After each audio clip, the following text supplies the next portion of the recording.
Alrighty then. Okay.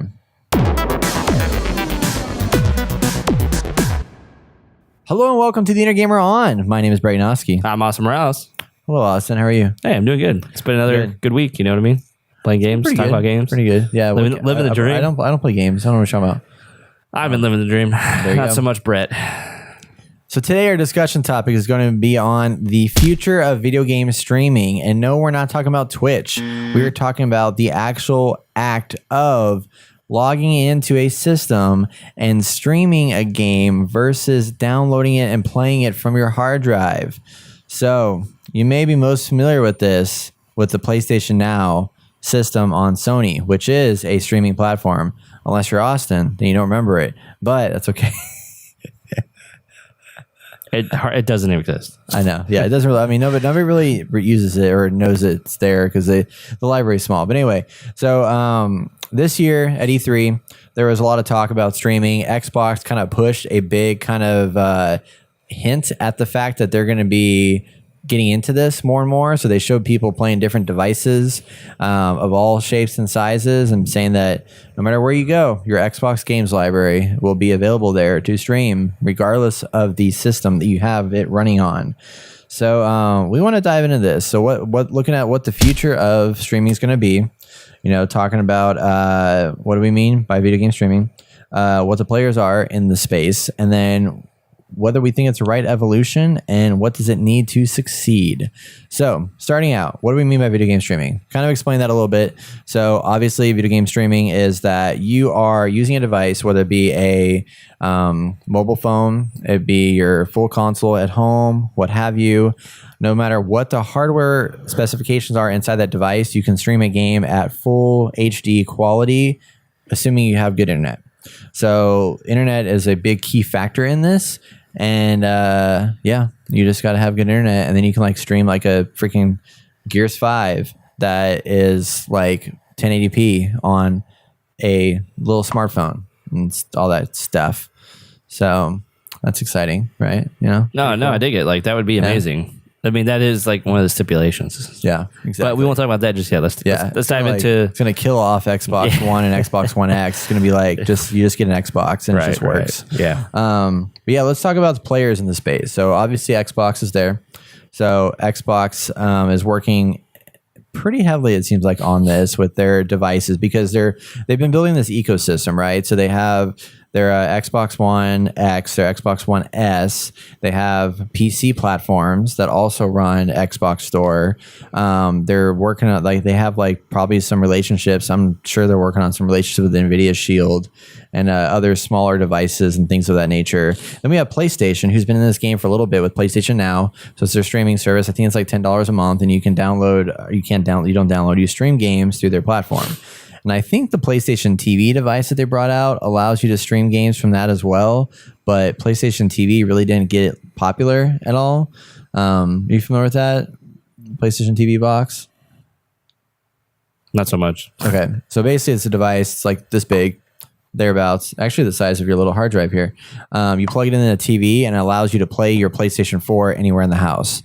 So you don't have to carry your PlayStation 4 in different places, and you can also play your PlayStation Now through that. It's kind of like an Apple TV, but it lets you stream your content throughout the house. So you don't have to say have a family and your kids and your mom and your kids and your wife are downstairs, or your husband, whoever that may be, downstairs watching a movie. And you're like, I don't want to watch a movie with them. I want to go play video games. So then you can go upstairs to your PlayStation Now or your PlayStation TV, and you can play a game on there, assuming your connections between the two work pretty well. But it's a little kind of hit and miss because it's uses Wi-Fi. If you don't have a wired connection, the Wi-Fi can be a little spotty, but it's a thing that is there and exists. Yeah. So that's a cool concept, but yeah, I've heard it doesn't work that well. Like my Steam Link is a piece of shit. Yeah, exactly. Yeah, exactly. I wish it was better. So in addition to that, we have obviously PC. So Steam has their Steam Link. It's not stream. Well, it's streaming, I guess, technically from my computer to the device. Yeah, it's streaming. I'd say that's streaming. But it's just not streaming over the internet per se. It's just streaming through the network in the house. And then there's other devices that are coming out, or services like Jump, which I talked about on many, many podcasts ago. And it's a service you can sign up for. It's $10 a month and allows you to stream indie games. The library is not very big on that, but they're a player in the industry. There was a service called OnLive back in the day. I don't know if anybody remembers OnLive. I do remember that. I remember that was the idea. They had the right idea. They just had the wrong time for that idea. It just was not going to be a hit. Like it just didn't work. So that was sad. But I don't know. As far as like what we've announced here, we have Xbox, PlayStation, and then like the PC stuff we mentioned. Like, who do you think is most set up for success to make this thing work? I think PlayStation, because they take a lot of their titles. I mean, both PlayStation. I mean, sorry, not PlayStation. Xbox. Xbox. I think right now, because they take a lot of their old titles. I mean, so does PlayStation is starting to more often, and their older titles and bring it to, a subscription service where you can download. Right. Mm-hmm. So a lot of the games are turning into digital downloads to some degree, and I think if Xbox, I don't know if that would be successful. I don't really know if we're in that time for this to be something big right now, but obviously we're moving that way, and I think Xbox is actually leading that currently, and PlayStation is right behind them, because eventually a lot of the PlayStation games that are exclusives are going to be downloadable on a subscription plan of some kind if you want to go back and play these games. And last podcast we talked about how GameStop is going to be bought out and sold, and how and this might be like their final moments as an actual retail store, and more digital copies of all games are being bought through Steam, through PlayStation, and through Xbox and Nintendo Switch. We're just slowly moving in that direction where everything's going to be bought online, and it's not too hard to believe that maybe one day it'll be all streamed and just like buy a subscription plan and you get all these games. I don't know. So I don't know how they do it, but something like that. Well, like PlayStation Now, looking at their lineup, I forget. I didn't realize how big this platform had gotten. There's 650 plus games on their subscription library. Wow! From PS2, PS3, and PS4, and you can play it on PS4 and PC. So you can stream it on PC as well. You can just get the USB dongle for your PlayStation controller, plug it in, and play them on there. So they're already streaming stuff. No, they've been that. That's what it is. It's streaming. See, We've talked about this, man. I know. Talked about it. But that was streaming from the PlayStation. But you could stream it on your PC too? Yeah, I didn't realize that was part of it. Yeah. Okay. So you just like plug in your dongles to the PC, and I guess you download an app or something like that, and it'll run through there. But they have games like Red Dead Redemption, Mortal Kombat, Oblivion, Mafia 2, Fallout New Vegas, PlayStation exclusives like God of War 2 Remastered, Until Dawn, Shadow of the Colossus, Uncharted 3, Drake's Deception, The Last of Us, Fallout 3, Arkham City, Dark Souls 2, Resident Evil, Ultra Street Fighter 4. Lego games, Knack, Katamari Forever, Battleborn is on here, Yakuza 5. Like, there's a pretty good Evolve, Killzone Shadowfall, Saints Row. Like, there's a lot of stuff on here, more than I thought. Kind of surprised. Wow. So there you go. Well, those games can't be too hard to stream on a computer. Yeah. So even on a PlayStation. They say it requires a 5 megabits per second connection or higher, which is crazy to me. Because I feel like when I had 5 megabits per second, I was like losing my mind. Yeah. So like, what websites would hardly load? Yeah, exactly. But I think the reason why it hasn't succeeded yet is because there's always been scrutiny, and there's still scrutiny with it. And this is the biggest holdback, which is part of our next topic, or one of our topics here, is what does it need to succeed? And that is internet. Like, it just, like, the internet, as good as internet is now, like you have a 300 megabit per second connection down. 1 gigabyte. No, you have 1 gigabyte. Yeah. I have 300 megabits per second. Like, that is a lot, way more than 5. Yes. Yes. But still, we have connectivity issues. Stuff. Like, even though I get a gigabyte, but I still, like, sometimes only get 300. Sometimes I only get 50. It just depends, like, what day it is and what time during the day it is. So obviously, it could be wonky. Yeah. I mean, it's technology. I mean, it's bound to break. It's bound to not be the best it should be. That's my only issue. Imagine you playing like games that are like really important, like particular on timing, like say like Crash Bandicoot, where you're trying to like make a jump happen or something like that. And like every time you try to make that jump, like the game like lags out on the streaming every time you try to do it, and like you always miss the jump. Like it's not like run off the hard drive or anything. no, that would be awful. That would be That the would worst be experience. It like go leap, crash on the floor, leap, crash on the floor. That'd be awful. I hate that experience.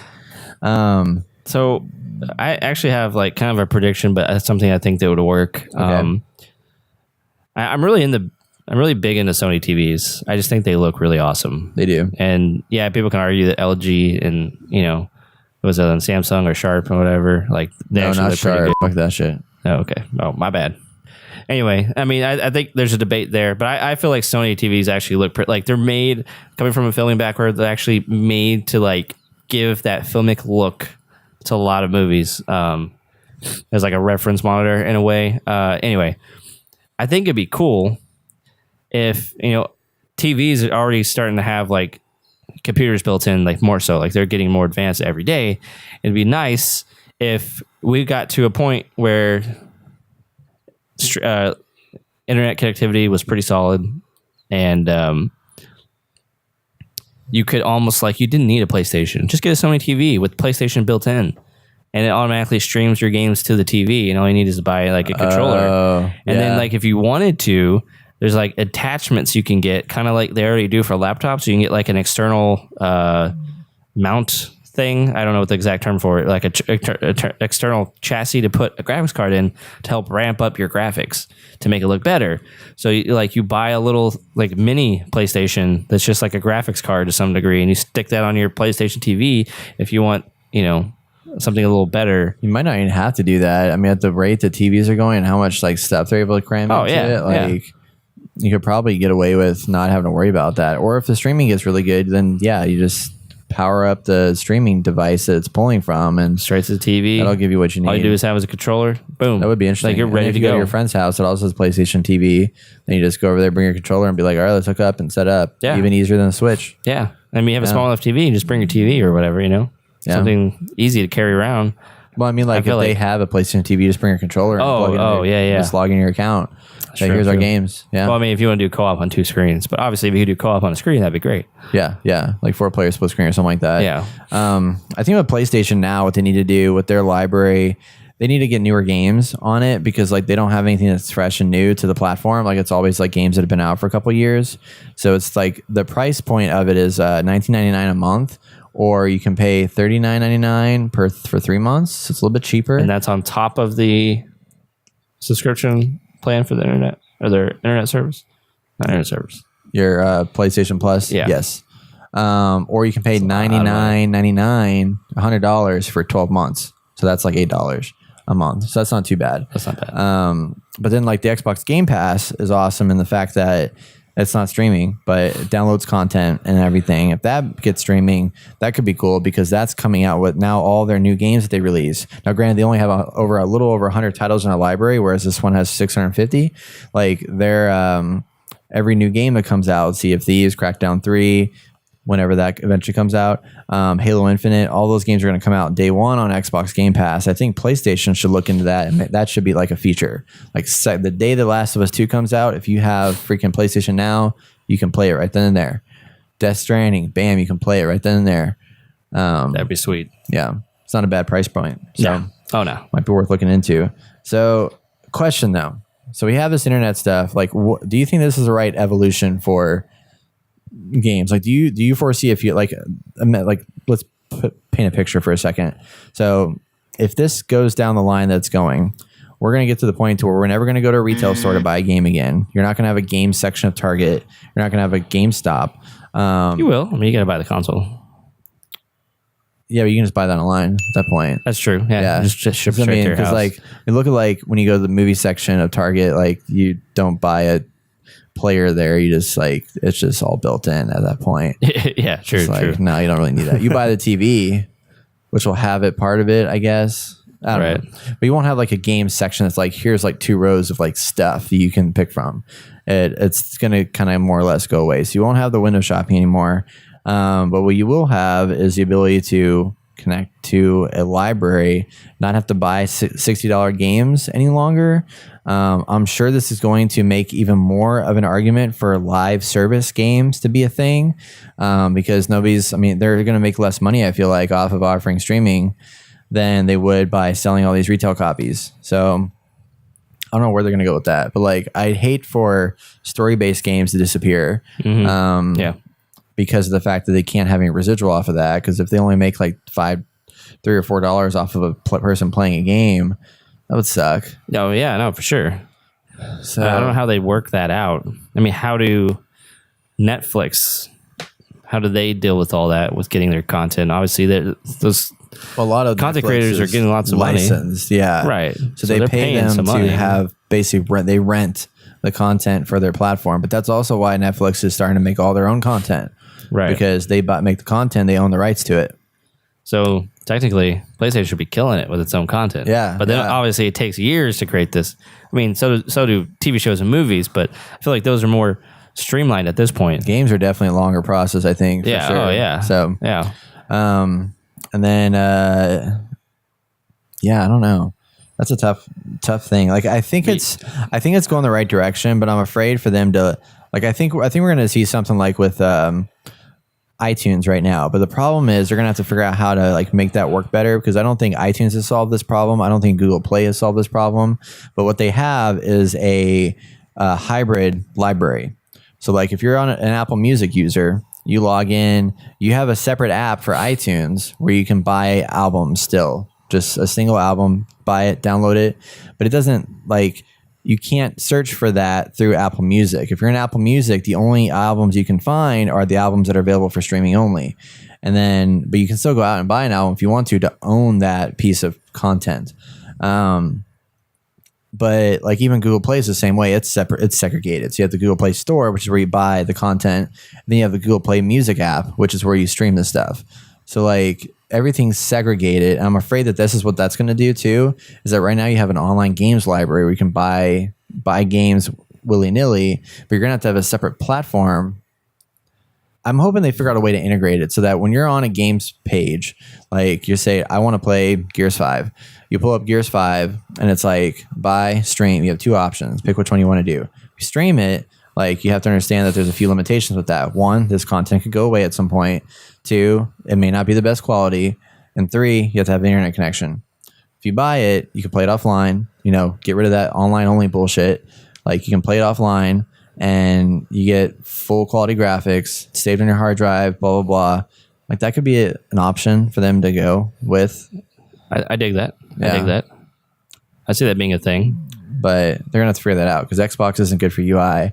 Their user interfaces are pretty shitty. But oh man. And PlayStation, I feel like the PlayStation 4 is intimidating. The PlayStation Store is intimidating for me too. Like I don't ever look in that thing, so I'm just like, so much stuff. Yeah, no, it's not good. I'd rather just buy it on my desktop and it's there for me on my PlayStation. And that's another thing that they've done too with PlayStation, that PlayStation needs to figure out how to like integrate all their products together, because when you go into PlayStation, if you want to look at the PlayStation Now library, you have to like scroll down to all their different products. They have like the PlayStation View and they have PlayStation Now and they have PlayStation demos, and then here's the store and here's the movies and here's all this stuff in the menu. Right. And that PlayStation Now should be integrated with everything else, I think. But I get it. I mean, I think this is an evolution. I think we could see this, but I don't know if we'd see this for the next 10 or 15 years. I mean, 15 or 20 years, honestly. Really? I think so. I mean, I think obviously the physical copies are going away, but I think they'll still stick around for at least another 10 years. Like GameStop might disappear. Best Buy will still be there for sure. And then, there's still going to be at Targets and Walmarts and stuff like that. Obviously, you can buy them online if you want to get the physical copy. But I think eventually, we'll get to that point where it's all just online. It's all just, you buy it online and then you download it. Yeah. And I think eventually we'll move to that whole point where it's streaming. And I think at that point, all that will kind of be streamlined in a sense where it just makes sense. It's just easy. It's going to be cheaper. The internet's going to be faster. So it makes sense to even move to that kind of model. Yeah. Where it's just all online. Well, also it's more convenient too, because I was, I had the option the other day when I was watching the MCU stuff. I was like, well, I could go out and buy this somewhere. I could go and rent it somewhere, or I can just sit here and rent it on my couch.